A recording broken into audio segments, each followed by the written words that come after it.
बिस्मिल्लाहिर्रहमानिर्रहीम। अस्सलाम वालेकुम। पुराना खिलाफ राय के साथ मैं हूं इफ्तिखार काज़मी। कहने वाले कहते हैं कि एतमाद का वोट हासिल करके खान साहब ताकतवर नहीं कमजोर हुए, और लगता यूं है कि खान साहब को कमजोर करने का प्रोसेस शुरू हो गया है। अभी उन्होंने वजारत उज़्मा की कुर्सी बड़ी मुश्किल से बचाई है और अब उन्हें चेयरमैन सेनेट और पंजाब की हुकूमत को बचाने के मरहले दरपेश है। लेकिन अपोजिशन ने जिस तरह खान साहब की तहरीके एतमाद के दौरान मैदान खुला छोड़ दिया, वो अपनी जगह बहुत बड़ी मिस्ट्री है, बहुत बड़ा सवालिया निशान बना हुआ है। लेकिन अगर उसको एक तरफ रखे और सेनेट और पंजाब के मार्कों को देखे तो इन दोनों में से अगर एक सीट भी हुकूमत के हाथ से निकल गई तो खान साहब की हुकूमत मजीद कमजोर हो जाएगी। खान साहब ने जिस तरह वजारत उज़्मा बचाने के लिए जमीर फरोश अराकीन के साथ कंप्रोमाइज किया, यानी वो लोग जिन्हें वो ये कहते हैं कि उन्होंने हफीज शेख के मुखालिफ वोट दिया, वो जमीर फरोश हैं, उन्हीं से वोट हासिल करके खान साहब ने कंप्रोमाइज करके हुकूमत की कमजोरी जाहिर कर दी है। और आने वाले दिनों में खान साहब जितने भी कंप्रोमाइज करते जाएंगे वो मजीद कमजोर होते जाएंगे।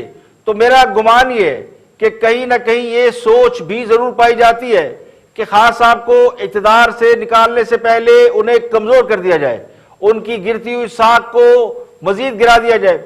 आज अगर अपोजिशन खान साहब को घर भेज देती है तो खान साहब पूरी ताकत के साथ कम बैक कर सकते हैं, फिर उन ताकतों पर हमलावर हो सकते हैं जिन पर उन्हें यह शक होता कि उन्होंने उनको हुकूमत से निकाला है। इसलिए मुझे यूं लगता है कि जिस तरह नवाज शरीफ को निकालने से पहले उन्हें माफिया, डॉन, चोर और पता नहीं क्या क्या करार देकर डिस्क्रेडिट किया गया, अवाम की नजरों में उनकी साख गिराई गई, उन्हें बहुत नुकसान पहुंचाया गया, तो कुछ खान साहब के साथ हो रहा है। 3-4 साल गुजारने के बाद भी नवाज शरीफ अभी तक अदालतों में फंसे हुए हैं, मुकम्मल तौर पर क्लियर नहीं हुए, ना ही वो पार्लियामेंट का लीडर बनने के लिए अपनी नाअहली को खत्म करवा सके। आज अगर इमरान खान रुखसत हो जाते हैं तो भी नवाज शरीफ फौरी तौर पर क्लियर नहीं हो सकते। इसलिए मेरा गुमान ये है कि खान साहब जब भी रुखसत किए जाएंगे उनके कंधों पर भी एक बहुत बड़ा बैगेज होगा, और इसलिए होगा कि वो आइंदा किसी के लिए मसाइल खड़े ना कर सके। खान साहब ने एतमाद का वोट लेकर अपनी कुर्सी तो बचा ली है, लेकिन उस पूरे प्रोसेस में जो उनकी माइट है, जो असल ताकत है, वो एक्सपोज हो गई है कि हुकूमत अब भी बेसाखियों पर खड़ी है। और अगर ये बेसाखियां खान साहब के नीचे से निकाल ली जाए तो फिर हुकूमती उम्मीदवार आसानी से हार सकता है। तो खान साहब लाख इनकार करें कि उन्हें कोई ब्लैकमेल नहीं कर सकता, इस बार वो खुलकर ब्लैकमेल हुए हैं। जिन जमीर फरामोशों ने हुकूमत के खिलाफ वोट डाला उन्हीं से खान साहब ने इत्मीनान का वोट हासिल किया है। बकौल खान साहब यही जमीर फरोश पार्लियामेंट के अंदर भी मौजूद है और अब भी खान साहब के साथ खड़े हैं। और खान साहब इतने मजबूर हैं, इतने लाचार हैं कि ना नाम बता सकते हैं, ना उन्हें निकाल सकते हैं, क्योंकि हुकूमत गिर सकती है।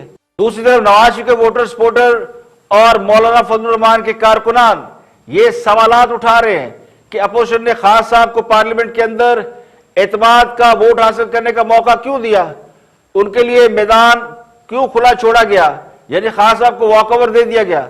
अगर 19-20 अरकान अपनी हुकूमत के उम्मीदवार हफीज शेख को हरवा सकते हैं तो फिर खान साहब के खिलाफ ये वाला ऑप्शन क्यों इस्तेमाल नहीं किया गया। तो आम आदमी इस बात पर हैरान है और परेशान है कि अपोजिशन पिछले 1.5-2 साल से हुकूमत को घर भेजने की बातें कर रही है, और जब उसका मौका आया तो फिर मैदान खाली क्यों छोड़ दिया गया। उसकी वजह क्या है? क्या अपोजिशन ने खान साहब को एनआरओ दे दिया है, या फिर ताकतवर हल्कों ने खान साहब को झटका दिया है कि उनकी हुकूमत चंद वोटों के सहारे खड़ी है जिससे वो हुकूमत कर भी सकते हैं और अपने घर भी जा सकते हैं। खान साहब की अपनी जमात के अंदर चंद अरकान असम्बली पर मुश्तमिल स्लीपर सेल इस वक्त भी मौजूद है जो एक इशारे पर हुकूमत का धड़न तख्ता कर सकता है। जब खान साहब ने कौमी असम्बली से वोट ऑफ कॉन्फिडेंस हासिल कर लिया और अपोजिशन इजलास का बाइकआउट कर दिया, तो फिर सवाल करने वाले ये भी सवाल कर रहे हैं कि अपोजिशन अगर ऐवान में होती तो क्या खान साहब इतनी आसानी से एतमाद का वोट हासिल कर सकते थे। खान साहब को 178 वोट पड़े हैं, पिछली बार उन्हें 176 वोट पड़े थे। अब उसमें सही वोट है या कोई गड़बड़ है, इसका फैसला कौन करेगा, क्योंकि वहां तो कोई मुखालिफ उम्मीदवार या अपोजिशन या कोई ऐसा उम्मीदवार जो चेक एंड बैलेंस रख सकता वो तो मौजूद ही नहीं था। हुकूमत हर जगह छाई हुई थी। तो ये इतलात भी मीडिया पर जेर गर्दिश है कि हुकूमत ने कुछ और लोगों को, जिनमें मुशीरान भी शामिल थे, उनको इजलास में बिठाकर नंबर गेम पूरा किया। तो कहने वाले कहते हैं कि अपोजिशन ने खान साहब को पूरा मौका दिया कि वो इत्मीनान का वोट हासिल कर ले। तो यहां पर बहुत से लोग ये भी सवाल करते हैं कि अवाम को ये तासुर क्यों दिया जा रहा था कि अपोजिशन इन हाउस तब्दीली के ऑप्शन पर जा रही है। खान साहब के दोबारा इत्मीनान का वोट लेने से फिलहाल तो इन हाउस तब्दीली का अमल मुमकिन नहीं रहा, अब ये रूल आउट हो गया है। तो लगता यूं है कि जिस तरह हुकूमत ने अवाम को 2-2.5 साल ट्रक की बत्ती के पीछे लगाए रखा, अपोजिशन जमातों ने भी यही काम शुरू कर दिया है। पहले आर या पार का नारा लगाया, असेंबली से इस्तीफे दे रहे और लॉन्ग मार्च का ऐलान किया, फिर बाई इलेक्शन में चले गए और आखिर में खान साहब को इत्मीनान का वोट हासिल करने का मौका दे दिया। अब 26 मार्च को अपोजिशन ने लॉन्ग मार्च करना है, उसका ऐलान किया जा रहा है, उसके प्रोग्राम तय किए जा रहे हैं। तो यहां भी यह सवाल उठता है कि जब अपोजिशन ने पार्लियामेंट के अंदर खान साहब को वॉकओवर दे दिया, उन्हें नॉकआउट नहीं किया, तो फिर लॉन्ग मार्च और धरनों में अवाम का वक्त क्यों जाया किया जा रहा है। अब भी अपोजिशन पंजाब में हुकूमत तब्दील करेगी तो इसका अवाम को कोई बड़ा फायदा होने का इम्कान नहीं है। असल मसला तो फेडरल गवर्नमेंट की कारकर्दगी और गवर्नेंस का है, जिससे मईशत जुड़ी है, जिससे रोजगार जुड़ा है, जिसकी वजह से महंगाई है, जिसकी वजह से मईशत का बुरा हाल है। पंजाब में अपोजिशन अगर इख्तियार में आ भी जाती है और यूसुफ रजा गिलानी अगर सेनेट का चेयरमैन बन भी जाते हैं तो इससे आम आदमी को क्या फायदा पहुंचेगा। तो मुझे तो दूर दूर तक को फायदा नजर नहीं आता, मासवा इस बात के कि वो जमातें जो इख्तियार से बाहर है उन्हें भी केक में से थोड़ा बहुत हिस्सा मिल जाएगा। अगर मरकज में खान साहब और पंजाब में अपोजिशन की हुकूमत हुई तो हालात ज्यादा खराब हो सकते हैं। माजी में इसका तजर्बा हो चुका है।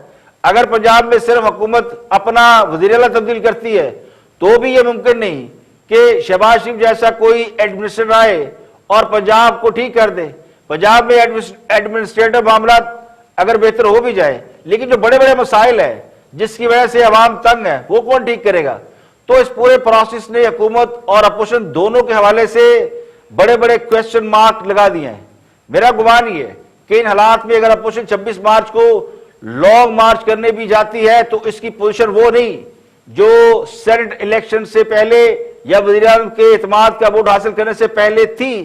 लोग अब ये सोचने पर मजबूर हो गए कि जिन्होंने मौका हाथ में आने के बावजूद खान साहब की विकेट नहीं उड़ाई, वो अब इतनी मुशक्कत कराने के बाद भी सिर्फ जाती मामला ठीक कराएंगे या कुछ और करेंगे। तो मेरा गुमान यह कि अपोजिशन को लॉन्ग मार्च से पहले अपनी पोजीशन बहुत क्लियर करनी होगी कि उन्होंने खान साहब को इत्मीनान का वोट लेने का मौका क्यों दिया और गिलानी साहब के लिए हासिल करदा हमायत को खान साहब के खिलाफ इस्तेमाल क्यों नहीं किया। तो सवाल उन अरकान असेंबली से भी है जिनको ये अच्छी तरह मालूम है कि खान साहब 2.5 साल में डिलीवर नहीं कर पाए, हुकूमत मुकम्मल तौर पर फेल हो चुकी है और हुकूमत के पास इतनी काबिलियत और अहलियत है नहीं कि वो अगले 2-2.5 साल में भी अवाम के मसाइल का कोई हल निकाल सके, महंगाई और बेरोजगारी से निजात दिला सके। इसके बावजूद उन्होंने खान साहब को इत्मीनान का वोट दिया। और पीडीएम के सरबराही इजलास में लॉन्ग मार्च और पंजाब में इन हाउस तब्दीली के ऑप्शंस पर गौर किया गया। पीडीएम का सरबराही इजलास मौलाना फजल रहमान की ज़ेर सदारत हुआ, जिसमें साबिक वज़ीर नवाज शरीफ भी वर्चुअली शरीक हुए। इस इजलास में मरीम नवाज, बिलावल भुट्टो जरदारी के अलावा महबूब खान अचकज़ई आफ्ताब, शेरपा उस्मान काकड़, साजिद मीर और दीगर रहनुमाओं ने शिरकत की है। इजलास के दौरान लॉन्ग मार्च के लिए कायम खुसूसी कमेटी ने सिफारिशात पेश की। सिफारिशात में कहा गया है कि लॉन्ग मार्च 26 मार्च को कराची से एक अवामी इज्तिमा के साथ शुरू किया जाएगा। यानी पीडीएम अब 26 मार्च से जो लॉन्ग मार्च शुरू करी है वो कराची से शुरू किया जा रहा है। तमाम जुलूस 30 मार्च की दोपहर 3 बजे तक इस्लामाबाद पहुंचेंगे। यानी 26 मार्च से 30 मार्च ये 4 दिन का एक शेड्यूल है जो कि दिया गया है और 30 मार्च की दोपहर 3 बजे तक इस्लामाबाद पहुंचने का टास्क दिया गया है। तमाम जमातों को कहा गया कि वो ज्यादा से ज्यादा अफराद लेकर आए और तमाम अखराजात इस मामले में अपने अखराजात खुद बर्दाश्त करेंगे। कमेटी की सिफारिश ये भी है कि लॉन्ग मार्च को कामयाब बनाने के लिए और लोगों को मुतहर्रिक करने के लिए एक मुश्तरका निज़ाम तैयार किया जाएगा। ताजरों, किसानों, मजदूर यूनियन से रब्ता किया जाएगा और उन्हें मुकम्मल तौर पर मुतहर्रिक किया जाएगा। धरने के मुकाम पर शुरा के पहुंचने से कबल इंतजाम किए जाएंगे। इसके अलावा इजलास में चेयरमैन और डिप्टी चेयरमैन सेनेट के लिए मुश्तरका उम्मीदवारों के नामों का फैसला हो रहा है और कहा जा रहा है कि यूसुफ गिलानी सेनेट के चेयरमैन के लिए मजबूत उम्मीदवार है, जबकि कराची में फैसलवाडा की जो नशिस्त खाली हुई है उसके लिए भी पीएमएलएन ने मुफ्ता इस्माइल को टिकट देने का ऐलान किया था और पीडीएम ने उसकी तायीद कर दी है। अभी मजीद फैसले सामने आएंगे, वो आपको कल इंशाल्लाह उसकी तफसीलात मालूम होंगी, लेकिन अब तक इतलात ये है कि पीडीएम ने लॉन्ग मार्च के हवाले से अपनी स्ट्रेटेजी जो है वो तय कर ली है और 26 मार्च से कराची से ये एक्शन शुरू होगा और उसके बाद ये 30 मार्च तक वो इस्लामाबाद पहुंचेगा। उससे पहले सेनेट के चेयरमैन का इंतखाब होना, डिप्टी चेयरमैन का, और पंजाब में तहरीक एतमाद के हवाले से भी और बहुत से हम फैसले होने हैं। तो पीडीएम का इजलास जो है जो भी हम फैसले करेगा उसकी डिटेल्स आपके सामने कुछ ही देर में आ भी जाएंगी। हफ्ते को पार्लियामेंट के सामने हिज़्ब मुखालिफ के रहनुमा पर जो हमला हुआ है उसने खतरे की नई घंटी बजा दी है। नफरत की सियासत इतनी फैल गई है कि अब वो पाकिस्तान के सबसे बड़े ऐवान के आसपास दिखाई दी है। हालत ये हो गई है कि अब कारकुनों के हाथ लीडरों के गिरेबान तक पहुंच रहे हैं और जब लोग लीडरों के गिरेबान पकड़ने लगे तो ये समझ ले कि लीडर और वर्कर में बाहमी एहतराम का रिश्ता खत्म हो गया है। कल को किसी जमात के वर्कर का हाथ किसी भी दूसरी जमात के लीडर के गिरेबान पर होगा। आज मुस्लिम लीग नून के लीडरों के साथ नारवा सलूक हुआ है तो मुस्लिम लीग नून की रहनुमा मरियम नवाज ने जो जवाब दिया है वो बहुत ज्यादा अलार्मिंग है। उनका कहना यह था कि तुम 2 थप्पड़ मारोगे तो हम 10 थप्पड़ मारेंगे। तो उन्होंने भी अपने कारकुनों को एनओसी दे दिया है कि वो भी मुखालिफिन के साथ वही सलूक करें जो उनकी लीडरशिप के साथ हुआ है। तो इस बात का इम्कान मौजूद है, बल्कि मुझे यूं लगता है कि बहुत से लोगों को इस बात के लिए तैयार रहना चाहिए कि इसका जवाब किसी न किसी वक्त देखने को मिल सकता है।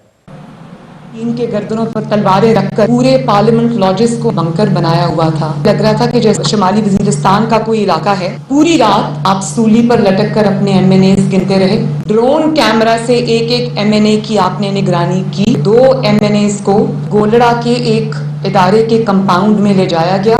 4 घंटे एक कंटेनर के अंदर बंद रखा गया। उनको मजबूर किया गया एजेंसीज के लोगों के हाथों कि वो इमरान खान को वोट दें। क़यादत के साथ जो कल बदमाशी की गई, खसूसन मरियम औरंगजेब साहिबा के साथ, हर मुस्लिम लीग नून के शेर पे कर्ज है। आपको बहुत बड़ी कीमत चुकानी पड़ेगी। आप 2 थप्पड़ मारेंगे, हम आपको 10 थप्पड़।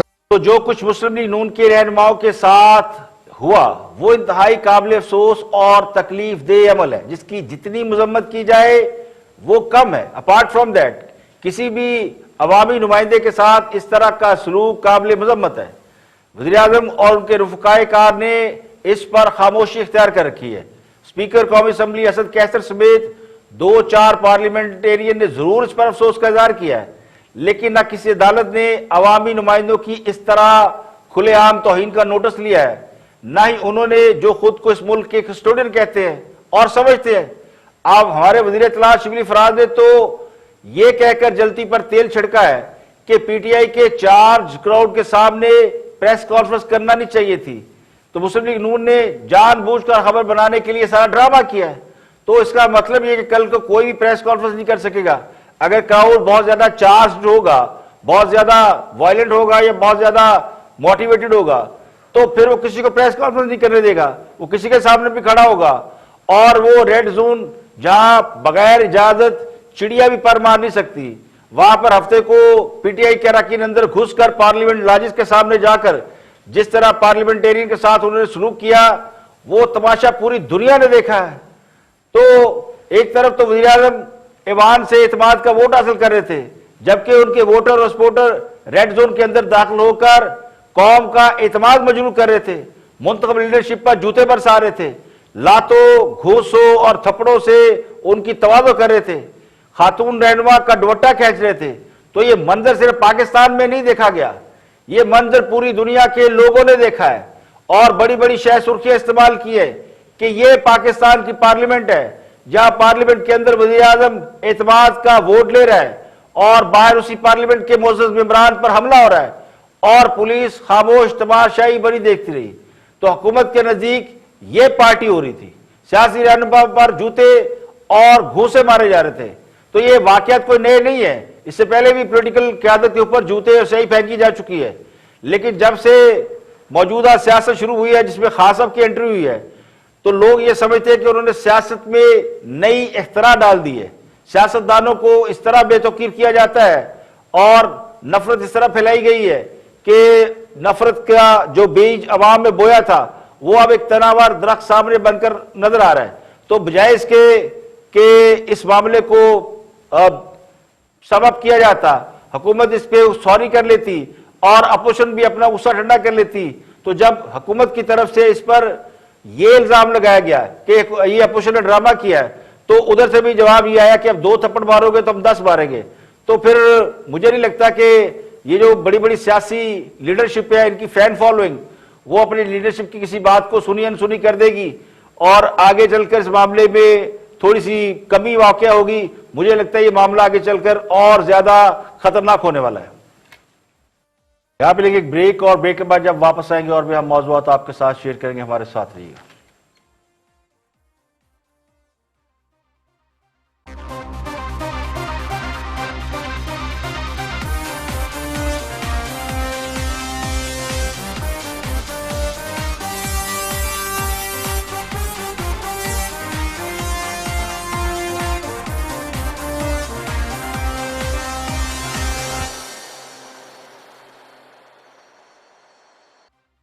Welcome back. आप देख रहे हैं प्रोग्राम इख्तिलाफ राय और मैं इफ्तिखार काज़मी। ब्रेक के बाद हाजिर खिदमत है। एक बहुत बड़ी मिस्ट्री है कि वो 16-17 अरकान असम्बली कौन है जिन्होंने हफीज शेख को वोट नहीं डाला और यूसुफ रज़ा गिलानी की फतह में अहम किरदार अदा किया।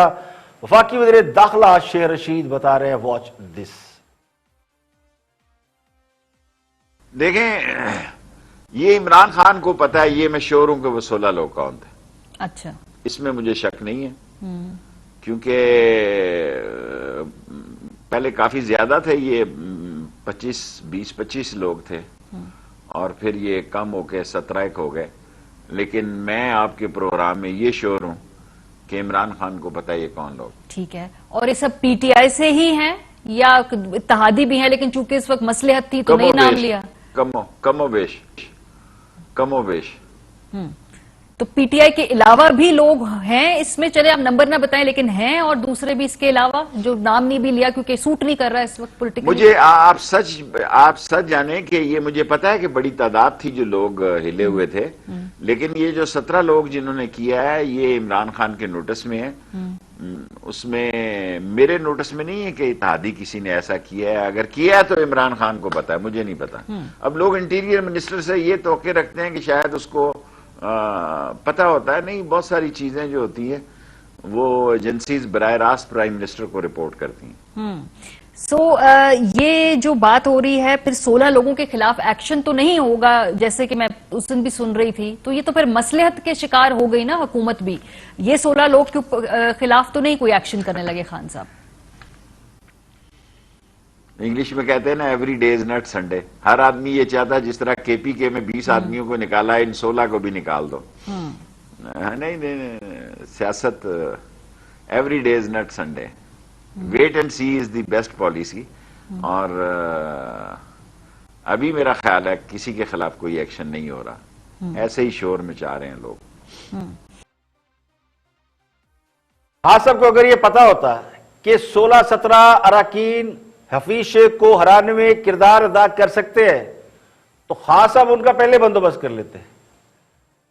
जिस वजीर आजम को रुपए के डीवैल्यू होने का टेलीविजन से पता चलता हो, जिसके बारे में अपोजिशन ये कहती है कि वो पाकिस्तानी तहरीक के सबसे बेखबर वजीर आजम है, उनको बहुत सारी इतला टेलीविजन और मीडिया से मिलती है, उनका भरम रखने के लिए शेर रशीद ये दावा कर रहे हैं कि वजीर आजम को पता है कि कौन से 17 लोग उनके खिलाफ इस्तेमाल हुए।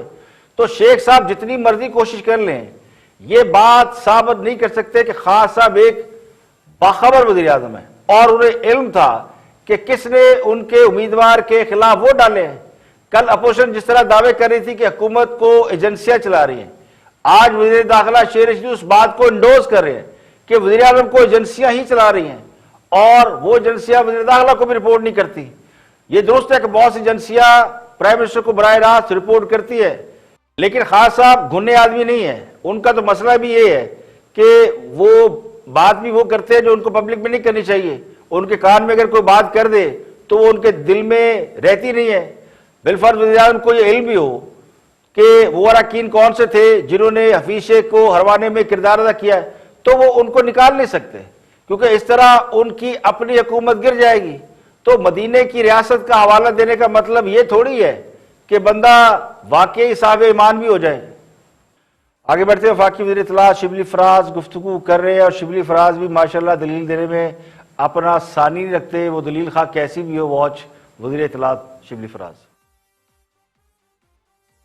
जी हम तो कह रहे थे कि जी ओपन होना चाहिए, तो अब ये तो नहीं है कि जी अपनी चॉइस के मुताबिक ओपन होना चाहिए, अपनी चॉइस के मुताबिक वो सर वो तो इखलाकी सियासत नहीं करते, असूल की सियासत नहीं करते, लेकिन आप तो असूल की सियासत करते हैं ना, तो उनको तो रहने दें, उन्होंने क्या पिक एंड चूज किया। अब आपके असूल के मुताबिक अगर आपके अरकान कम है, और सर कम है, मैं अगर आपको इत्तेहादियों की तादाद बताऊं, तमाम इंडिपेंडेंट अगर आपको ज्वाइन भी कर लें तब भी सेनेट में आपके 47 से ज्यादा नंबर नहीं बन रहे, ऑपोजिशन के 53 बन रहे, तो फिर कैसे ये मार्का आप जीतेंगे? देखें आपके नंबर्स मेरा ख्याल है कि नहीं अपडेटेड नहीं है, लेकिन मैं इससे पहले एक बात कर दूं। देखें, जब हम कह रहे हैं कि हम इखलाकियात सियासत में लाना चाहते हैं, तो उसी वजह से हम अदालतों में भी गए, प्रेसिडेंशियल रेफरेंस भी किया। ये नहीं हो सकता कि 3 दिन पहले इलेक्शन से कि जी वो एजेंसियां साथ में, उस वक्त क्या हुआ? अगर हम ये कल कर सकते थे तो हम अपने सेनेट के इलेक्शन के लिए नहीं इस्तेमाल कर सकते थे, या हमें कोई हेल्प नहीं कर सकता था। वो चूंकि हम हार गए तो वो ठीक था, और चूंकि ये कल का एतमाद का वोट जब हमें मिला है तो वो कंट्रोवर्शियल हो गया, उसमें सारी दुनिया ने हेल्प की हमें। तो ये देखें, इस तरह नहीं है, इतनी जल्दी पोजीशंस को नहीं बदले। शिबली साहब, इस पे बात भी हो गई, और मैं सवाल ये नून लीग से करूंगा भी, मैं आपके बाद नून लीग से ये सवाल करूंगा, क्या वो पिक एंड चूज नहीं कर सकते इस मामले पे, लेकिन नंबर्स की आप बात करें, टैली कर लें, कितने नंबर्स है पाकिस्तान तहरीक इंसाफ के, एमक्यूएम के, बाप के, काफ लीग के, इंडिपेंडेंट मिलाए, जीडीए मिलाए, 47 से ज्यादा नहीं हो रहे, अनलेस एंड अनटिल कोई इत्तेहादी आपको ज्वाइन करे आके। शहजाद, इंडिपेंडेंट लोग भी हैं जी सर, और दूसरी बात ये है, हमने तो इलेक्शन में जीत का दावा नहीं किया ना, हम तो ये कह रहे हैं कि एक कैंडिडेट है उसको हम सपोर्ट कर रहे हैं। अभी इलेक्शन हुआ नहीं है, अभी बच्चा पैदा हुआ नहीं है, और आप उसको स्कूल में दाखिल कर रहे हैं, तो ये मेरा ख्याल है कि अभी इट्स टू अर्ली। सर आपने जीत का दावा आज ही किया है, मैं आप ही की बात सुनवा दूं, आज प्रेस कॉन्फ्रेंस में आपने जीत का दावा किया है, आज शेख रशीद साहब ने भी जीत का दावा किया है, तो मैं क्या कहूंगा? देखिए, खान साहब अपोजिशन पर यह इल्जाम लगाते हैं कि खुफिया रायशुमारी की वजह से हॉर्स ट्रेडिंग हुई और ज्यादा नंबर होने के बावजूद हफीज शेख हार गए। अब खुद वही काम करना चाहते हैं जो उन्हें दूसरों के लिए बुरा लगता था। तो इससे यह जाहिर होता है कि सेनेट इलेक्शन ओपन बैलेट से करवाने का मुतालबा इसलिए नहीं था कि हुकूमत वाकई खुफिया रायशुमारी के खिलाफ थी या इस बात में संजीदा थी कि ओपन बैलेटिंग होगी। उन्हें यह मालूम था कि नतीजा खिलाफ आएगा। अब चेयरमैन सेनेट के इंतखाब की बारी आई है, तो अब हुकूमत को चुप लग गई है। अब हुकूमत सुप्रीम कोर्ट से रजू नहीं कर रही, ना ही खुफिया रायशुमारी के खिलाफ जा रही है, क्योंकि हिजब मुखालिफ का कुत्ता तो कुत्ता है और हुकूमत कहती है हमारा कुत्ता टामी है। वो इसकी मिसाल और भी देते हैं कि अपनी बारी आई तो कुग्गू रो पे है। अब इनकी बारी है। नंबर गेम में इस वक्त हुकूमत कम है चेयरमैन सेनेट के लिए, टोटल 47 वोट है चेयरमैन सेनेट के और अपोजिशन के 53 वोट है।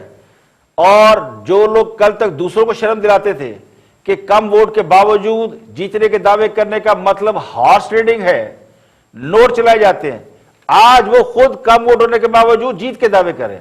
तो क्या अब हॉर्स ट्रेडिंग नहीं हो रही? क्या अब डोंकी ट्रेडिंग हो रही है? कल अपोजिशन नंबर गेम में पीछे होने के बावजूद गिलानी की जीत का दावा कर रही थी और वो कामयाब हो गई। आज हुकूमत चेयरमैन सेनेट सादक संजरानी के वोट कम होने के बावजूद जीत का दावा कर रही है, तो उनके पास कौन सी जादू की छड़ी है जिससे वो जीत जाएंगे? यहां पर एक ब्रेक, और ब्रेक के बाद वापस आएंगे और भी हम मौजूआत आपके साथ शेयर करेंगे। हमारे साथ रहिएगा।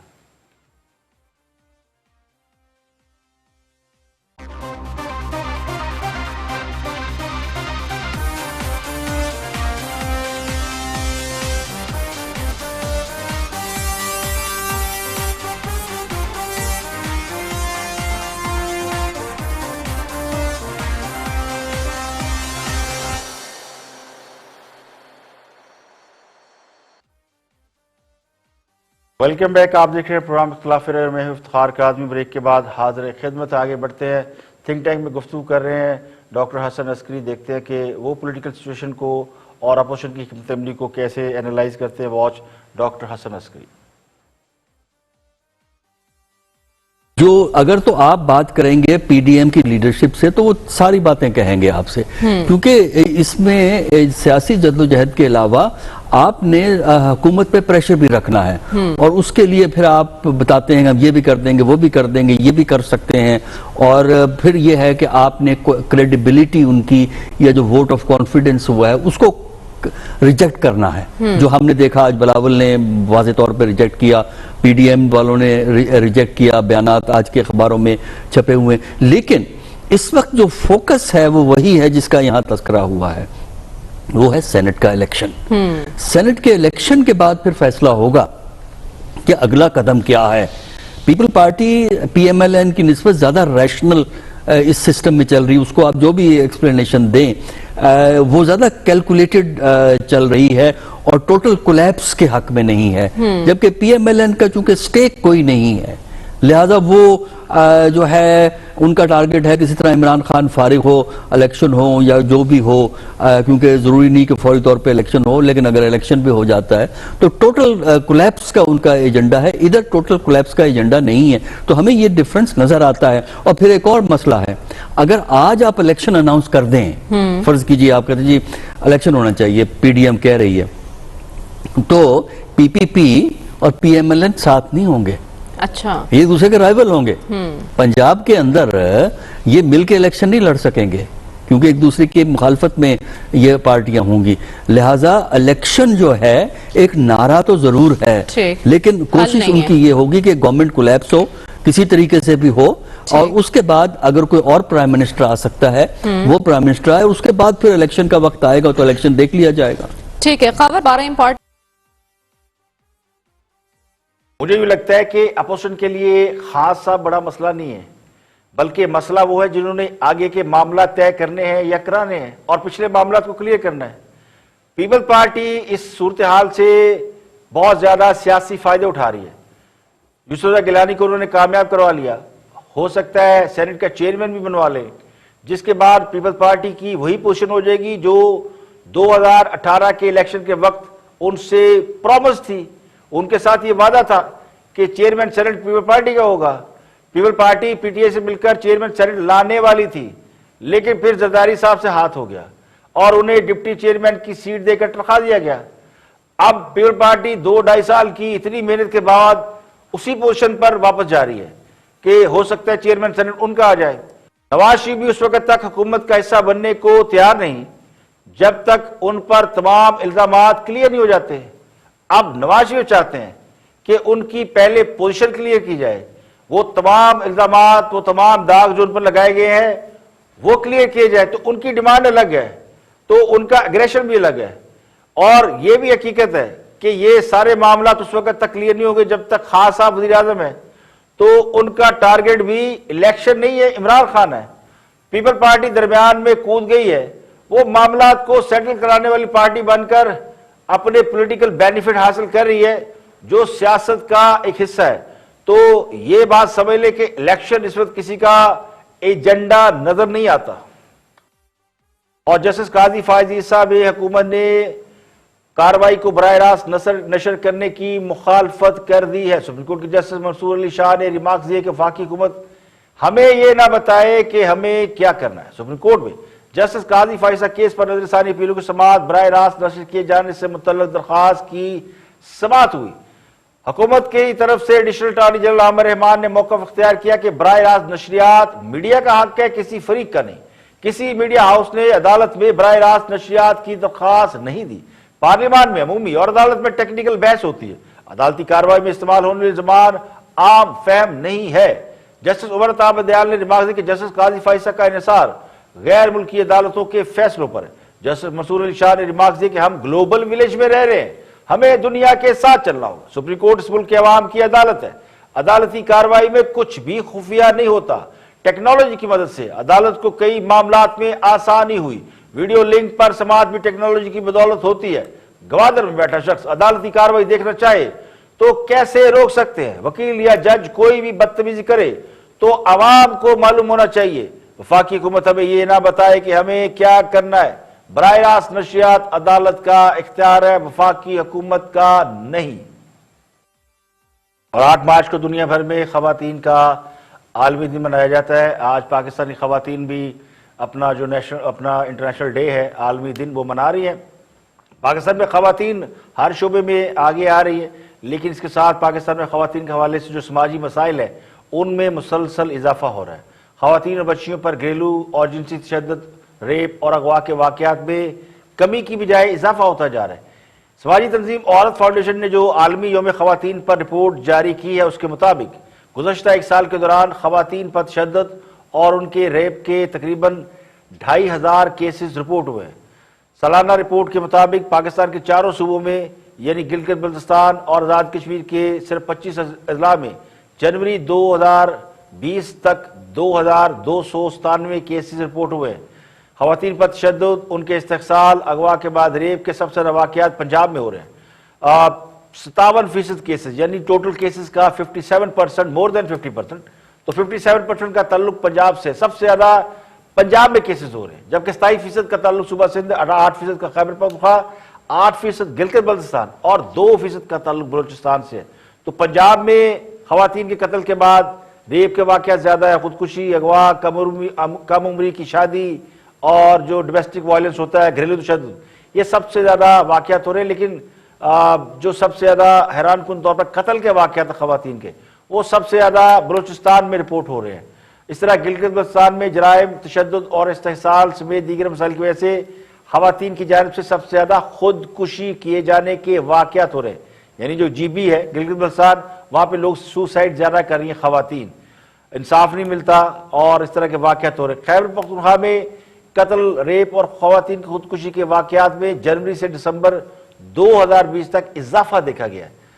खवातीन में 2.5 साल की कम सिन बच्चियों से लेकर दरमियानी उम्र की शादीशुदा खवातीन शामिल है, जिन पे तशद्दुद के केसेस हैं और ये ज्यादातर केसेस गरीब तबके के लोगों के साथ होते हैं और तशद्दुद का शिकार बनने वाले ज्यादातर खवातीन भी गरीब और मुतवस्सित तबके से ताल्लुक रखती है। तो यौम खवातीन के हवाले से ये एक अलगनाक सी रिपोर्ट है।